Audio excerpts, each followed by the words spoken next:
Now back to Just Energy Radio with Dr. Rita Louise.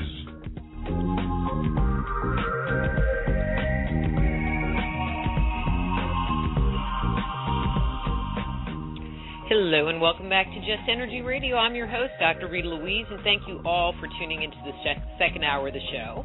Don't forget, Just Energy Radio is brought to you by SoulHealer.com and the Institute of Applied Energetics. That's www.appliedenergeticsinstitute.com.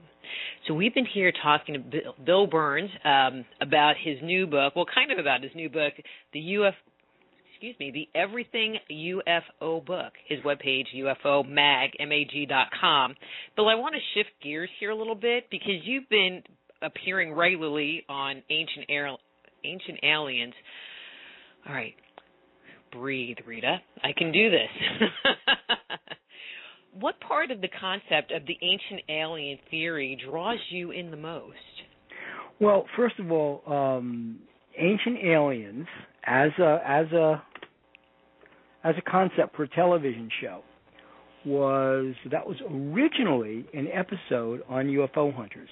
So it was really something that Pat Uskert, my other UFO Hunter partner, and I had proposed to the History Channel all the way back in 2007 when History picked up our pilot. And the premise of it was that we believed that people who just look at the modern manifestations of anomalous objects turning up were really missing a whole other part of the picture, and that is that there were these anomalous things, let's say these pieces of quote-unquote technology, just as a descriptor, that were turning up in ancient ruins, in hieroglyphics, in ideographs, in Sumerian cuneiforms, things from shipwrecks. In one case, this like thing that looked like a bird but kind of looked more like a space shuttle or a glider. It was a Mesoamerican talismanic object that really you'd have to go to great lengths to explain with any plausibility, right?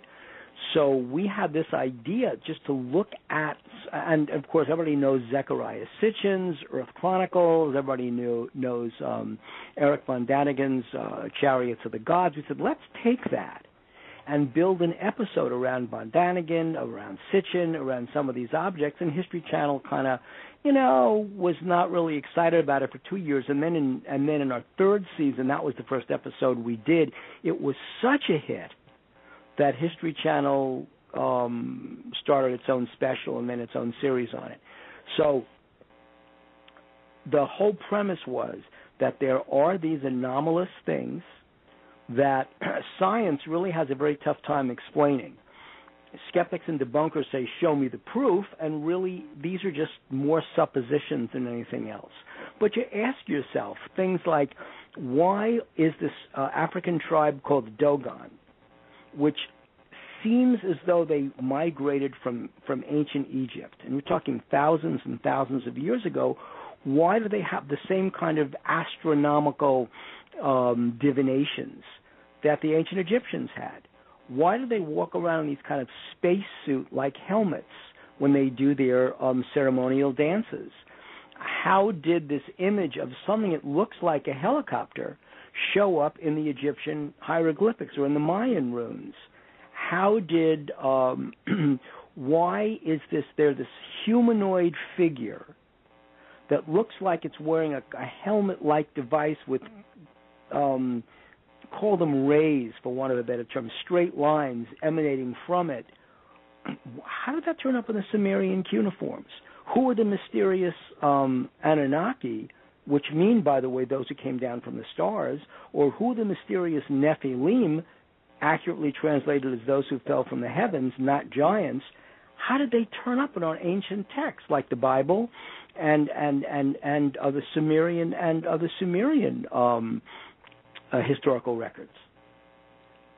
We believe that they are trying to account for the presence of some kind of, call them whatever you want to, non-earthly manifestation, whether they're humanoid, whether they're what.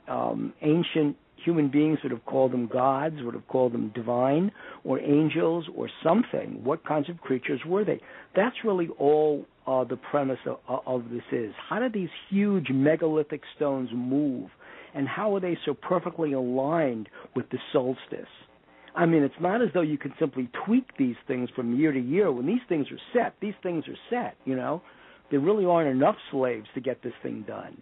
I mean, you know, really, I mean, when you consider some of this stuff. So our point was maybe there's another explanation. Maybe that the people who laid out the great steps at Machu Picchu, maybe in Chile, maybe in Peru, maybe in Mexico, maybe in Central America, had help from some other creatures. Maybe the kinds of similar symbology, tens of thousands of miles across the planet from Egypt to Mexico, maybe that was the result of some very similar kind of help that these cultures received from another source. What was that source? Well, was it an extraterrestrial source? Was it us coming back in time? That's worth exploring. And so that's the premise of the ancient alien theory. You know, in the series, you talk a lot about the gods, but when you look at mythology, if you change that word God and put alien or ET into that, you know, space, the stories make so much more sense. Well, yeah, I mean, let's just take the term, the Nephilim, right, from the Old Testament. You suddenly in Genesis, right, you really have, you've gotten past Cain and Abel, and now you're learning that the children of Adam and Eve, so they had more than Cain and Abel, so the children of Adam and Eve, who, by the way, are thousands of years old, Adam and Eve. So the children of Adam and Eve are now mating. They're being fruitful and multiplying with the children of men, the Nephilim.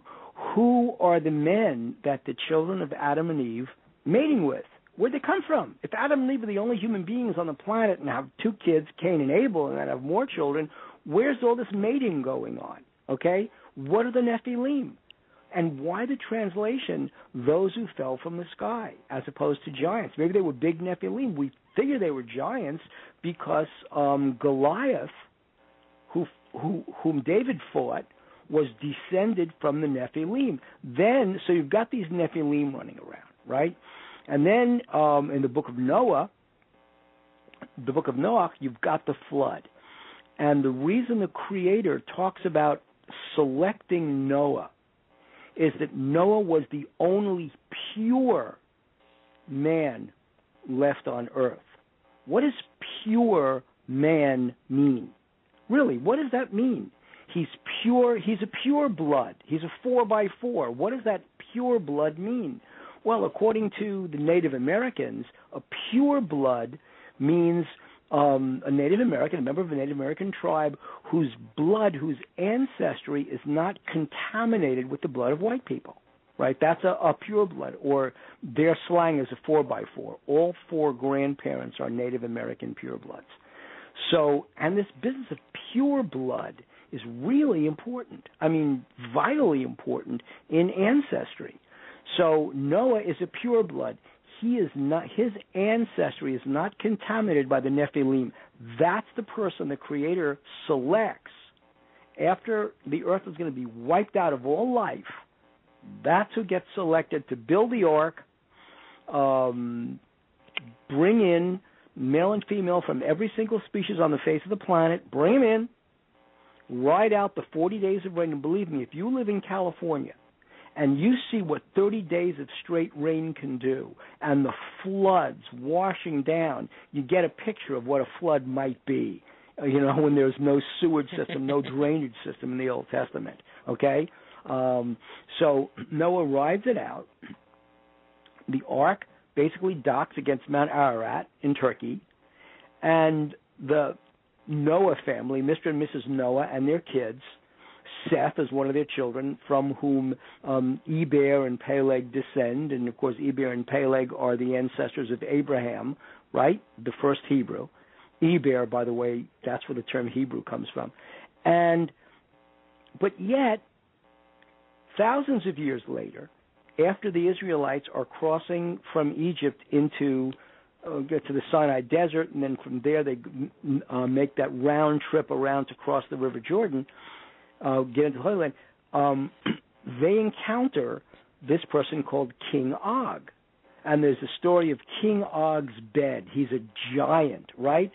Joshua and the spies, Joshua and Caleb and the spies, princes of all the tribes, when they first reach the Holy Land, they go spy it out. Now, who's living there, right? These are giants, huge people, right? They have grapes. They bring back these grapes the size of volleyballs. They said, these guys are going to kick our butts. We can't fight these guys. And of course, Moses is so mad. God, tells Moses, I am so angry at these people. And look what I did for them, and the plagues and the river and look at everything. They're still doubting the fact that I will fight for you. And only Joshua and Caleb, by the way, are saying, look, we got the winner on our side. We'll kick their butts. They can't. Nope. So basically, the message is that these are the slaves of Pharaoh that have crossed the desert.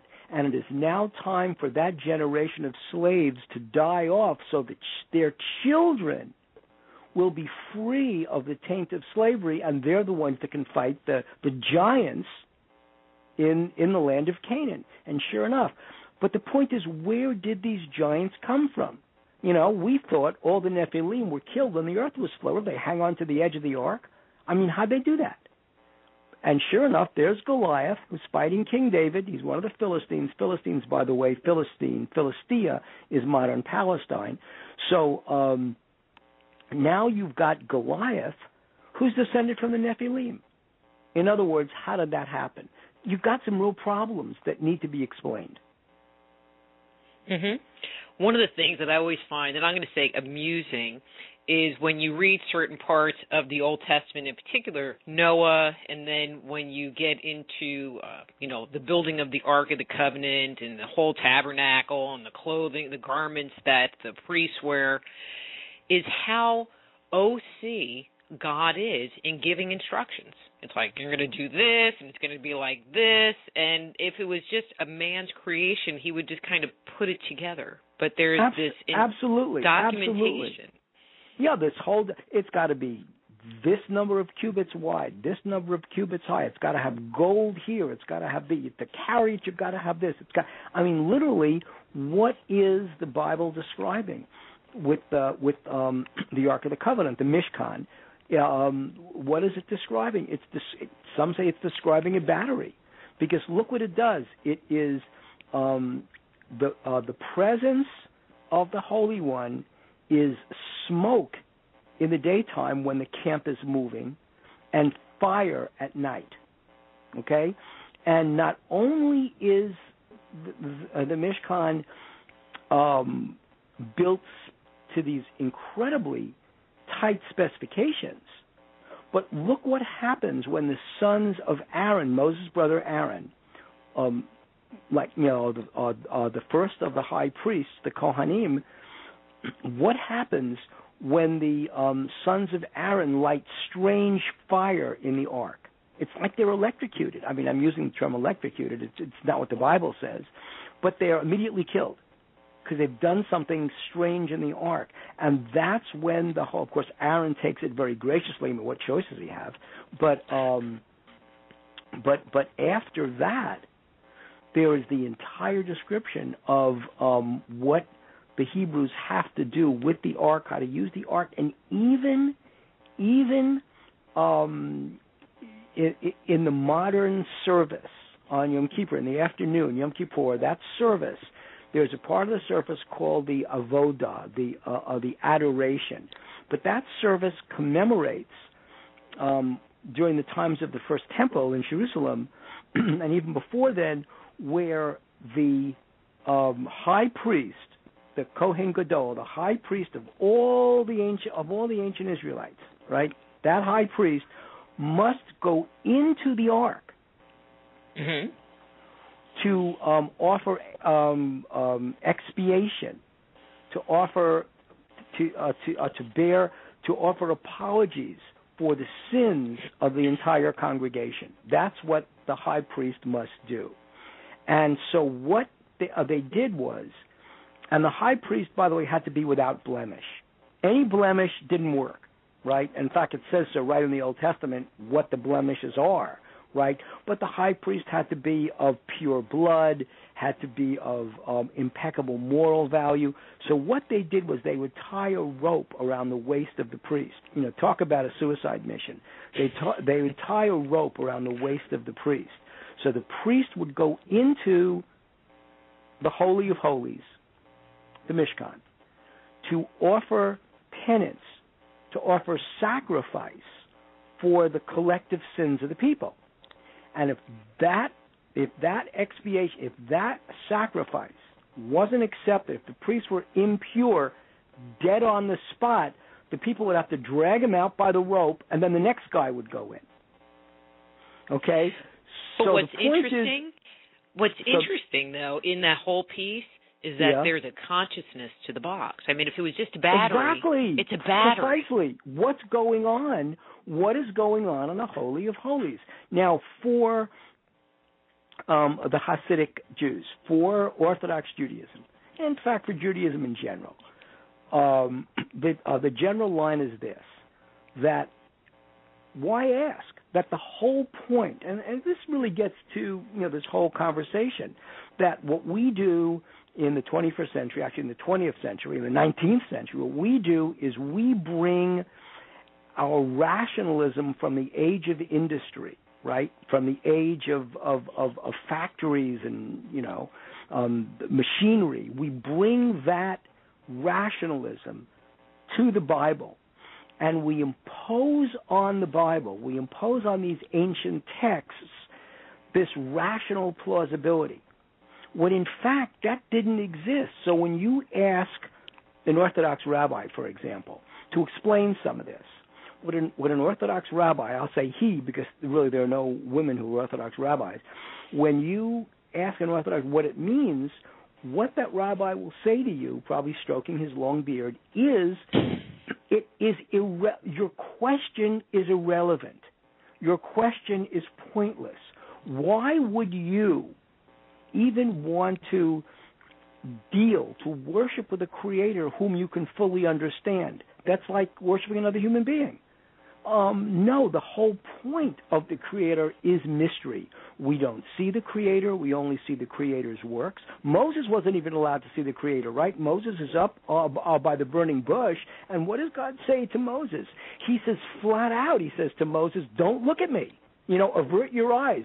I will pass before you, right, and turn away, because if you look at me, you will be consumed, right? That's exactly what Moses does. He never sees the face of the Creator. In fact, during the Avodah service, that service, the adoration service, when the time comes in the first temple, what happened would be it was the one and only time the people, when I say the people, I mean the ancient Israelites, it was the one and only time that the Israelites were allowed to utter the full name of the Lord. It was the only one time during the year that this would happen. It would have been at the highest point of the confession of sin and the point at which the high priest would go into the Holy of Holies and personally put his own life on the line to offer penance and sacrifice for the sins of the people. And at that moment, the people would all prostrate themselves in the courtyard of the first temple, which is the Dome of the Rock, by the way. And they would prostrate. They have the Temple Mount in Jerusalem. They would prostrate themselves there, and that was the only time they were allowed to utter the full name. And even in today's service, the name is not uttered because we don't even know what that name is. The only translation we have of the name of the Lord, and by the way, it's a non-name in the Bible, right? Jehovah, they're all non-names, okay? The only explanation we have for the true name is I will be what I will be. And even that's a mistranslation, right? Which is why, by the way, when Lucifer, in this whole story of Lucifer's rebellion against God in the heavens, this is before Jesus Christ, when Lucifer rebelled, Lucifer's kind of awakening of consciousness, he called himself, Lucifer means Lord of Light, and he called himself, the statement was, ego sum. That's the statement that Lucifer made, ego sum. In other words, I am. And that statement of I am who I am is kind of I am independent of God, and that was the original sin of pride that got Lucifer kicked right out of heaven. And so you can see what the premise was of understanding the nature of the Creator and understanding the nature of the sin of pride, superbia, right? It's the ultimate sin in the Catholic Church is pride. And so you understand this. Now, so this is what ancient humanity, ancient human culture was wrestling with. But my ultimate point is that, so you've got religious leaders who say to you, don't try to impose your very limited view of science. Science means knowledge, scientia.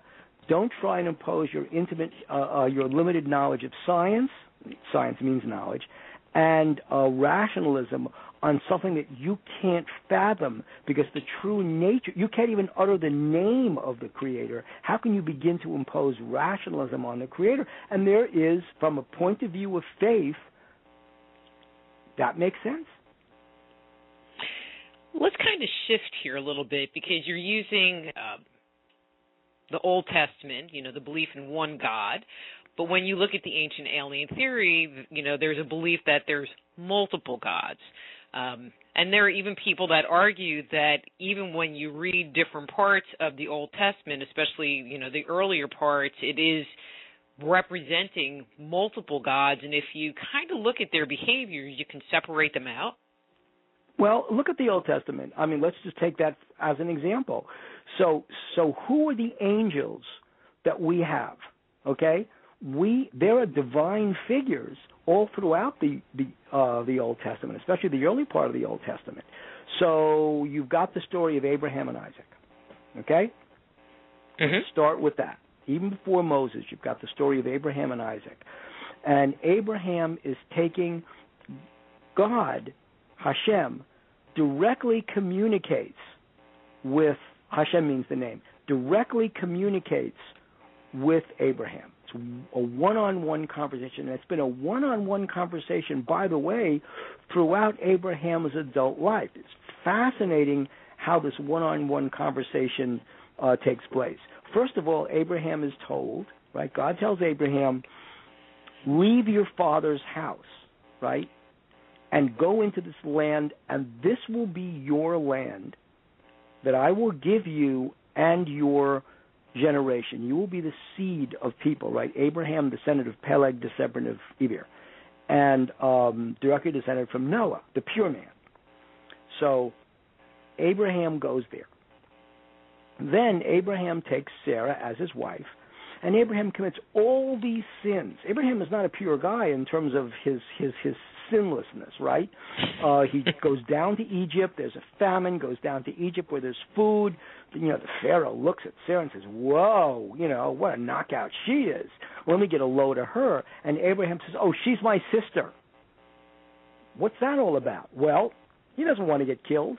He's going to be the head of a whole people. So he doesn't want to get killed because Pharaoh would have killed him on the spot and taken his wife. Pharaoh, believing that Sarah is Abraham's sister, takes the sister.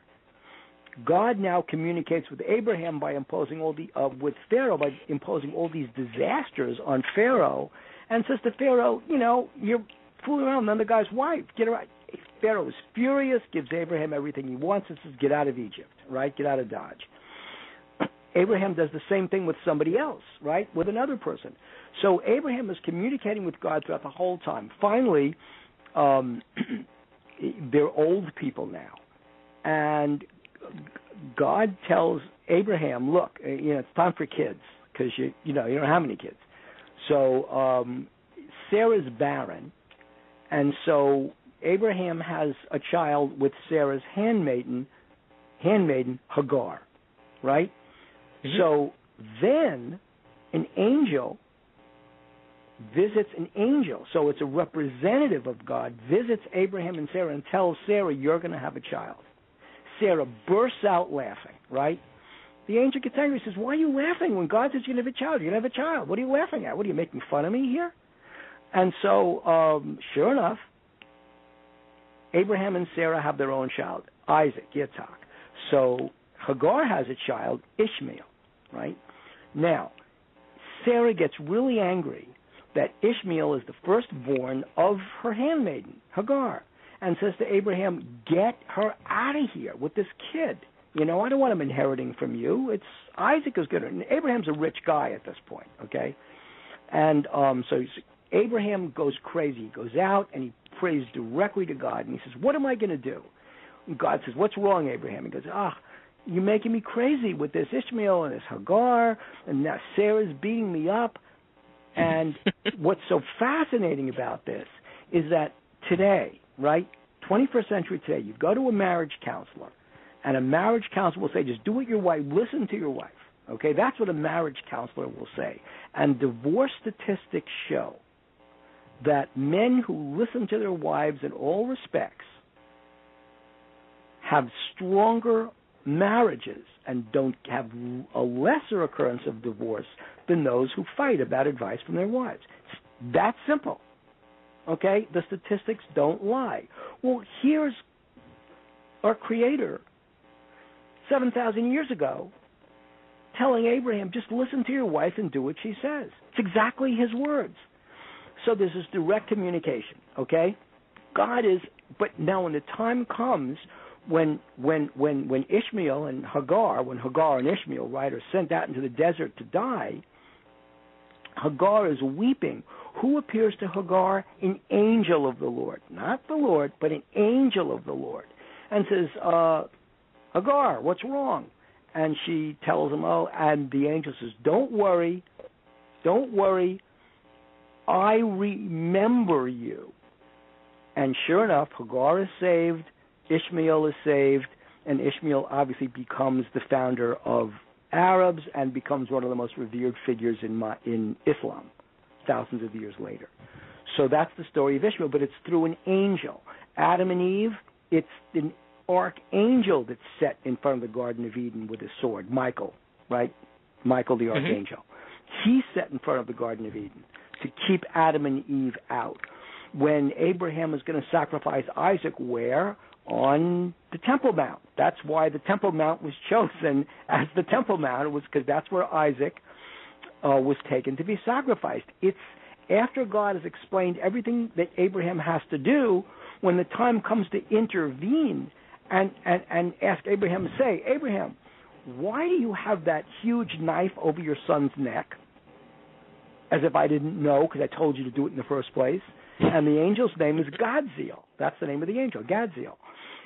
So that angel, it's the angel who tells Abraham, lay off your son. You have passed the test. God never speaks to Abraham again.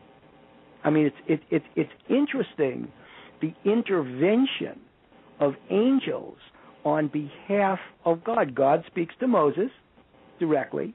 God's, Aaron. But I mean, it's interesting how the angels communicate on God's behalf. So in some respects, there is this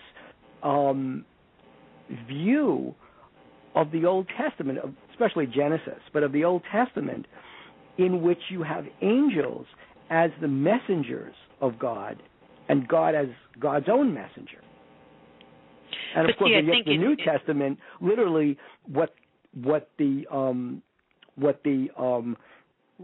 Protestant zealots would say is that the whole concept of Catholic saints flies in the face. It's polytheism, because you pray to St. Jude, you pray to St. Michael, you pray to St. Anthony, you pray to, you pray to St. Agnes, St. Monica. You pray to all these people for intervention on your behalf. So it's kind of like, almost like a pantheon of saints. I mean, I think it's interesting that it's okay to have angels flying around everywhere, but if you say, well, maybe those angels were some kind of an ET, like you're just totally going to burn in hell. Boom, you're right. down there. Right, exactly. I mean, and so you've got all these strange, so you've got all these belief systems. And so you say, well, what is the rational explanation for these beliefs? Oh, it's ET. And then immediately, your attempt at rationalization by calling it extraterrestrial or otherworldly, let's say otherworldly, it's more inclusive. Your attempt at explanation of that is sacrilegious. In a nutshell. Okay, I want to shift gears here again, kind of staying on a similar topic, but shift gears.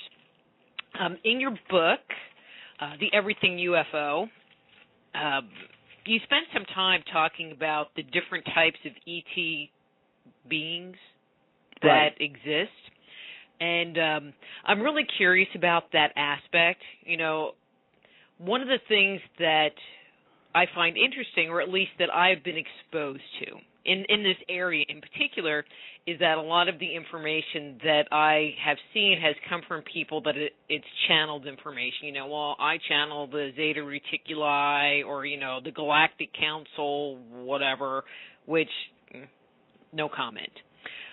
From your experience and from your interacting in this community, what do you find? Who's out there? I mean, I think everybody's kind of familiar with the concept of the grays with the eyes, but are there other beings out there that are interacting with us? And then I'm going to put a little two-parter in here. And if there are, how do we know? Have people had encounters with them? Well, the answer is yes. People have claimed to have encounters with them. I mean, remember, unless... Again, rationalism and skepticism butts into the argument and says, look, you say, and I've heard these stories. I mean, firsthand, I've heard these stories. So this is not, I picked it up from third hand. It's firsthand stories, or actually secondhand because I heard it from somebody. Where I told them, well, when I was younger, I woke up and I was paralyzed. I couldn't move, and there was this praying mantis type being in my room. Didn't even acknowledge my presence. Went to look at something on my dresser and then simply dematerialized or walked through a wall and was gone. Well, what do you say to that? I mean, the obvious answer is you were having a dream. And sometimes dreams can be so real that they're almost lucid in their reality, and you have this dream, you go back to bed, and you were actually kind of semi-awake. That is the definition of sleep paralysis. You are so tired that there's a certain point, and this is, scientifically proven, medically proven, at a certain point in the transition of your brain from a waking state to a sleep state, if you're very, very tired or whatever, very tired, you can't move. You get this kind of clonic reaction in your muscles, and a different part of your brain, the non-logical part of your brain, which generally controls your dream state, begins to seep through your waking consciousness. And there's this mixture of conscious and unconscious images. And so you think you're awake, but you're really in semi-sleep. You can't move because you're paralyzed, sleep paralysis. You're having a clonic muscle reaction. And you see things from a dream state. And that's what a good medical doctor, a neurologist will tell you, okay? An ET believer, true believer, say, oh, no, you actually saw an ET in your room. Yeah, extraterrestrial with a mantis being. Who's right? So there's that.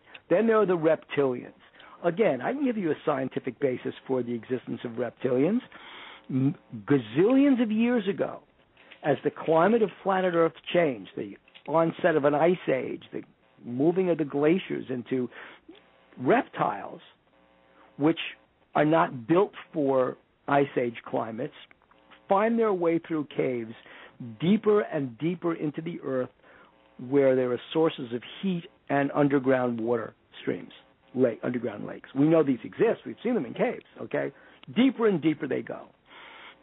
Over the millions of years, these creatures develop the ability to use language, cognition, culture, society, and they return to the surface of the earth, only to find out, who are these guys?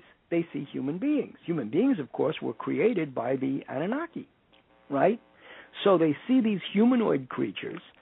They say, what's going on? They are aware of the presence of some super alien culture that are controlling these beings, and reptiles say, let's subvert these creatures from their alien overlords, because they really are earthlings, not Martians.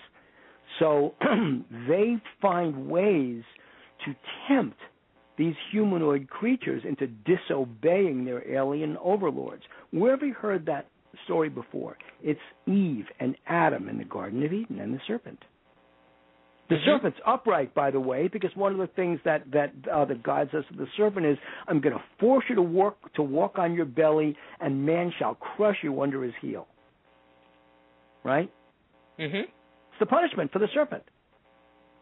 So, see, I just think that the serpent got bad press. Well, maybe so. If the serpent's really the original inhabitant of planet Earth, and he's a reptoid creature, and they still exist, hey, bad news for you.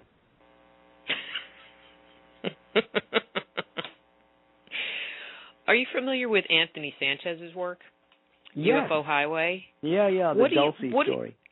What do you think about the interview with that colonel? And just for, I don't want to reveal all the juice, but what do you think about, that whole concept that there are actually ETs living, in the base in Dulce, New Mexico? Well, first of all, let's get some real facts out. Okay. Anthony Sanchez was not the first person to break this story. He is obviously profiting from this story, but this story goes way, way back. In fact, look at Season 2 of UFO Hunters, where Season 3, we actually go to Dulce, New Mexico. Right, we're on the Archuleta Mesa. We talk to eyewitnesses who've seen things on the Archuleta Mesa, and we are talking to the Jicarilla Apache Nation that lived in Dulce, New Mexico. So please, I don't want to hear about Anthony Sanchez and his revelations. We were there, okay? That's first of all. And we went back to Dulce with Ancient Aliens, again talking to the Jicarilla Apache, again up on the mesa where government helicopters surveilled us. We saw a photograph of a mutilated cow, ostensibly from the inhabitants, mutilated by the inhabitants of the Archuleta Mesa, perhaps, who it was a cow in whose womb there was a fetus which was part bovine, part human. So what's going on at the Archuleta Mesa in Dulce, New Mexico? What we surmised, and the stories of aliens are there are like 7 levels. The bottom level is all alien. As you get higher and under the Archuleta, there are humans and aliens working together. On top there are humans. There are human body parts and vats as aliens and humans work together to find a hybrid human race. Okay, that's a great story. And yeah, there's an alien firefight at Dulce. Bodies were carried out of Dulce. The stories go on and on. The whole story of Dulce did not start with some colonel, did not start with Anthony Sanchez, but actually started with one of the people who claimed to have been a security guard at Dulce called Thomas Costello. And Costello escaped from Dulce, had photographs of what was going on at Dulce, gave them to some witnesses, and disappeared. the Hickory Apache told me that Costello lived for a while with members of the tribe and then went off on his merry way to escape retribution from those at Dulce. So, in any event, that's the story, far before there was an Anthony Sanchez writing about it. And in this particular instance, someone else said, look, what's really going on at Dulce, there may be hybridization going on, but there's hybridization going on not because there are aliens, but because this is big pharmaceuticals and the military working together to create these facilities to create human organs out of other animals, to hybridize embryos, almost like, since you can't, to create a form of stem cells where you can replace organs specifically for certain kind of people. Imagine the ability if the military could replace organs on demand by mixing the DNA of the wounded with the DNA of cattle or pigs and then breeding them inside the wombs of cattle, not in test tubes, but inside the wombs of cattle, right? And then taking those organs, harvesting those organs, and giving them back to the people who needed the organs, the other recipients. Makes perfect sense. Talk about your 1%. Talk about your breakaway society. There you go. It's immortality. Now, but in order to do this right, the one set of DNA, the one set of cow meat that you don't want is cow meat permeated with spongiforms, right? It is the what does that mean? Mad cow disease. You don't want it. So you've got to use stuff from other herds to make sure there's no mad cow disease, because you don't know how thoroughly permeated in the American beef stock mad cow disease is. So put all these things together, then slap on a UFO story, and you got a lot of explanation for what's going on at Dulce, hybridization of the species.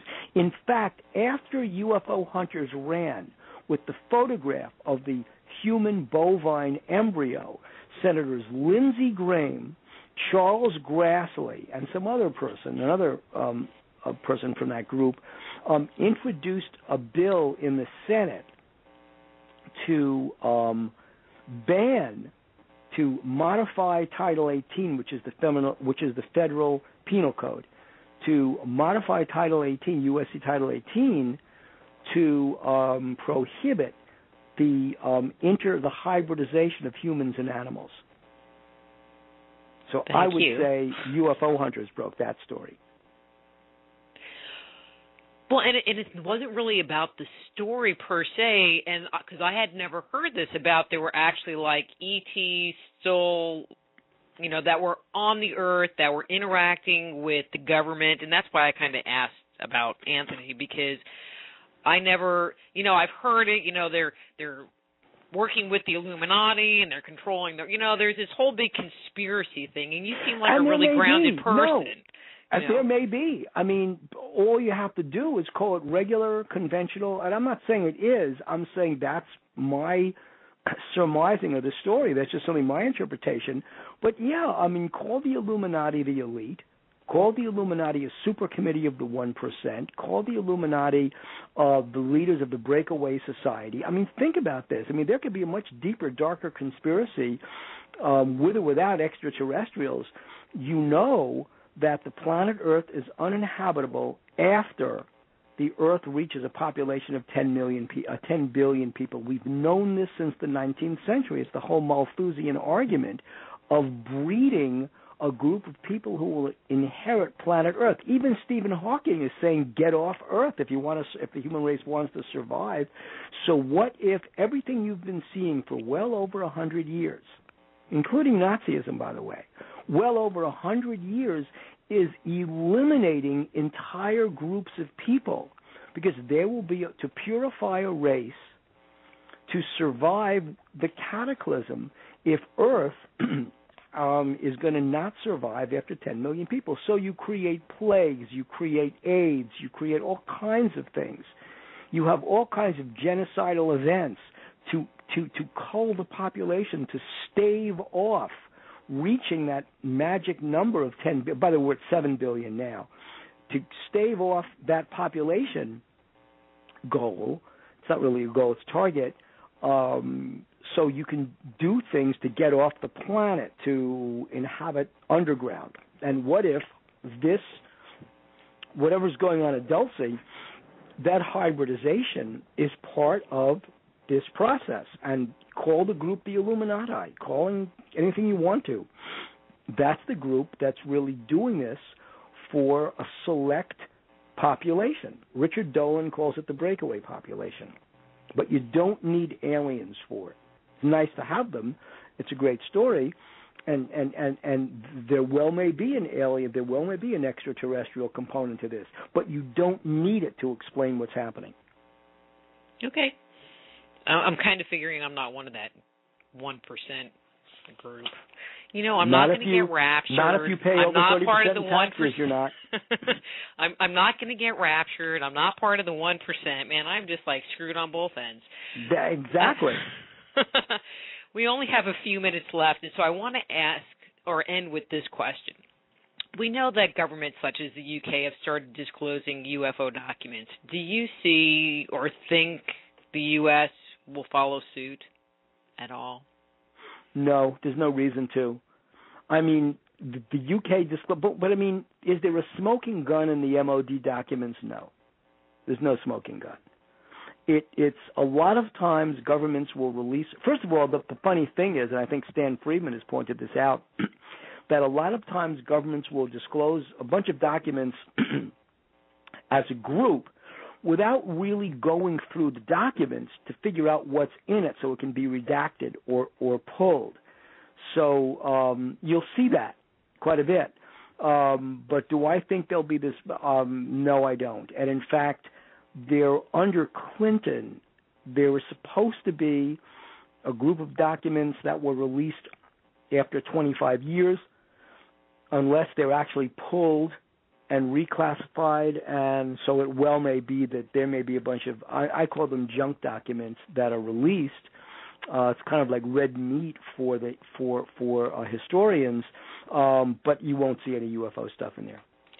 The stuff that they've released out of the UK, I mean, you said there's no smoking gun. In your opinion, I mean, I don't know how much you've actually looked at, but it just seems to me that they could just go, well, you know, that box doesn't really have anything good in it. You know, like, that's goodwill material. Here, let them have that, and maybe that'll satisfy them and shut them up for a while. That's exactly right. So do you think they've disclosed everything, or they just gave out a little bit? Well, look, in fact, the person who was overseeing a lot of the classification mechanism for the release of those MOD files was an MOD officer called Nick Pope. And we know Nick here. Right, you do. And Nick's been a real advocate that the MOD knows about UFOs. They've dealt with UFOs. There are real UFO cases. They have not been explained. But Nick will be the first person to tell you that if there's a secret that affects national security, whether it's in the United States or in the United Kingdom, that's not going to get released. I mean, Nick tells this fabulous story of a UFO event it starts over RAF Cosford in the UK in the 1990s, where this triangular-shaped object flies over RAF Cosford, and all over right south across the western part of Britain. It's observed by Royal Air Force officers, an RAF climatologist, police officers, right? The MOD has no explanation for this object, or if they do, they don't release it. There's kind of a buzz going on that it's not ours, but theirs. But the MOD asks the United States Department of Defense, hey, are you guys flying some kind of super stealth secret aircraft over our airspace? And the U.S. DOD says, no, were you guys flying that? So, I mean, here's a case where both countries say, oh, we've declassified documents, we have no UFO investigations going on, each asking the other about a UFO. That's pretty funny. I just lost my train of thought. So, well, we still have a couple of minutes. Talk to me very briefly. So you're into, like, ghost stuff, too? I just find that really fascinating. Joe Martin, my co-author, and I have so far done, one's coming out next year, 4 books. And this is going to be the 5th in the series. and it's basically looking at America. Here's the premise of that. The series is called The Haunting of America, and there are going to be 3 books on that: The Haunting of America, The Haunting of 20th Century America, that's out now, The Haunting of 21st Century America, that's coming out next year, and The Haunting of the Presidents, which came out years ago. The premise is this, that American history, good old solid American history, is replete with stories of the paranormal. Real stories of real paranormal events going back all the way to Cotton Mather in the 17th century, seeing lunar anomalies through a telescope, looking at the moon, seeing a UFO, through Governor Winthrop of the Massachusetts Bay Colony, who's talking about the first UFO encounter and abduction north of Boston, right? These fishermen who were, Governor Winthrop calls them sober men who can be believed. They're in a boat, they're on the river above Boston, they see this flying pig, right? Think of a UFO, think of the shape of a pig, like from your Windows screen, but there's no tail, okay? So it's no head. It's a UFO. They see this thing in the sky, and I'm calling it a UFO, not a flying saucer, because they don't know what it is. It's unidentified. They go to follow it. The next thing they know, without any conscious memory of it, they're back where they began in their boat. How'd they get there? And then you think of Hickson and Parker on the Pascagoula River, right? On the shore, they're fishing. They see these crab-like creatures come out of this floating UFO, this floating orb, right? They're taken aboard the craft. Then they wind up back on the dock with very little memory of what happened, okay? Interesting. Well, Governor Winthrop, this is in the 1600s. Governor Winthrop says, well, these are really sober guys. I mean, this is in the official history of the Massachusetts Bay Colony. Okay? What's that all about? So there have been paranormal events. George Washington sees this angelic vision, this paranormal vision at Valley Forge. Buck up, General. You guys are going to make it. Just, put more gauze around your feet so they don't bleed so much. And in the snow, hold out, and you'll beat the British. You'll kick them out of Philly. It's fine. That's what Washington sees and says he sees in the woods at Valley Forge. Then he sees this green floating orb in the forest, out of which green creatures come popping out, green little creatures. He thinks they're Native Americans. They didn't call them Native Americans then, but that's what he thinks they are, right?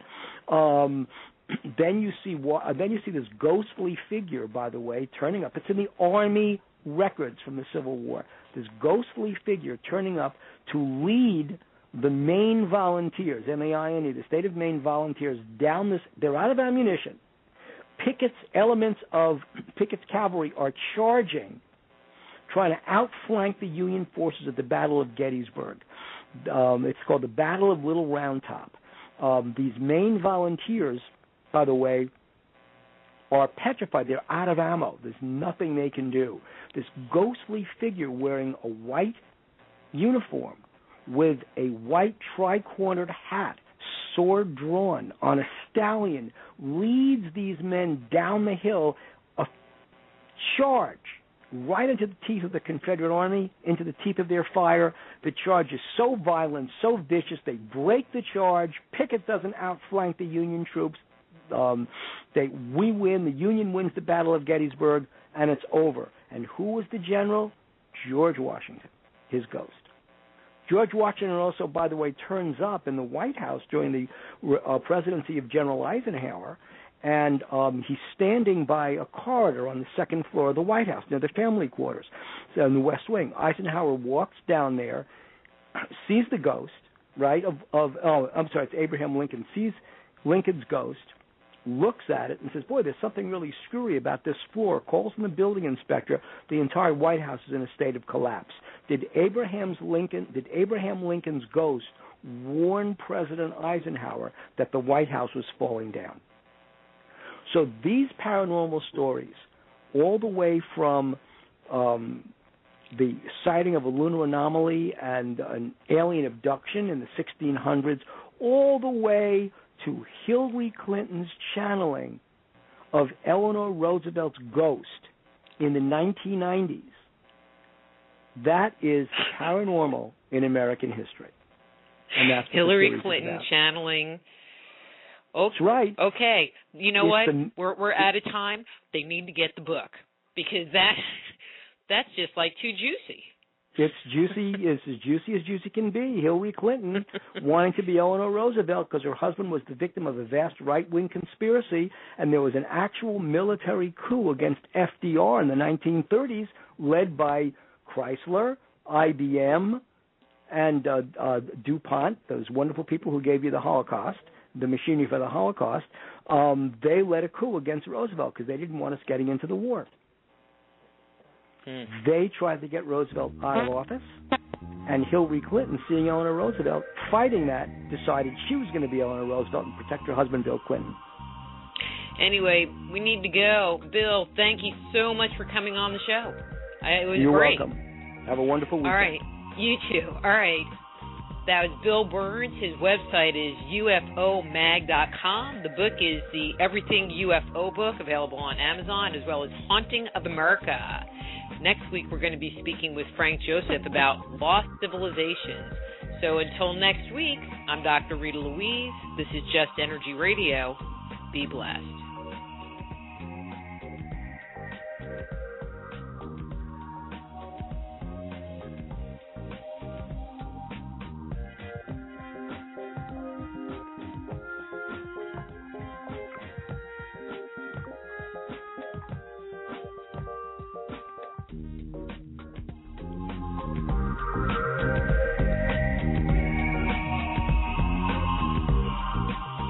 Join host Dr. Rita Louise